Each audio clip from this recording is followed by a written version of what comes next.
जो देश, जो समाज, जो शख्स, जो कौम सिद्धांत पर चलती है वो लंबा चलती है। हमारी सभ्यता सिद्धांतों पर टिकी हुई है, सिद्धांतों पर चलती है, इसलिए इतनी लंबी चली। आपकी बात मान लेते हैं कि नहीं पता था। ये क्या दोस्ती है आपकी नेतन्याहू के साथ? उसने आपको बताया भी नहीं, आपको बुला लिया और आपके जाते ही काम कर दिया पूरा। ये आप बताइए, अपमान है या नहीं है?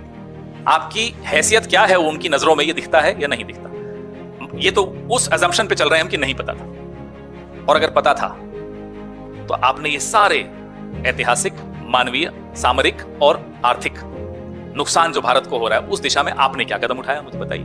नहीं उठाया, तभी तो मैं आपराधिक चुप्पी कहता हूं, criminal silence of the prime minister, इसीलिए कहता हूं।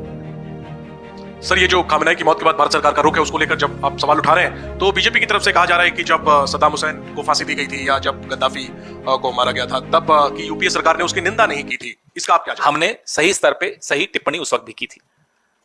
बात यह है कि जब कमियां निकालनी है तो नेहरू जी की निकालेंगे, और जब आप खुद पकड़े जाओगे तब भी हम पर निर्भर करोगे। साहब, आपने उस वक्त ये नहीं किया था। हमने जो किया था वो आप सबके सामने है, उसका नतीजा आप सबके सामने है कि भारत का एक दर्जा था, पूरा विश्व भारत की तरफ देखता था। मैंने आपको एक 1986 का उदाहरण दिया, वॉइस ऑफ अमेरिका एक ट्रांसमीटर का, वो नहीं लगने दिया श्रीलंका में हमने। ये प्रभाव था हमारा। और मैं को जब ये बोलता हूं कि प्रभाव था तो मुझे खुद अफसोस होता है कि मेरे को पास्ट टेंस में बात करना पड़ रहा है कि प्रभाव अब नहीं है। ये हालत है हमारी। हम सरकार नहीं चला रहे, हमें लगता है हम गैंग्स चला रहे हैं।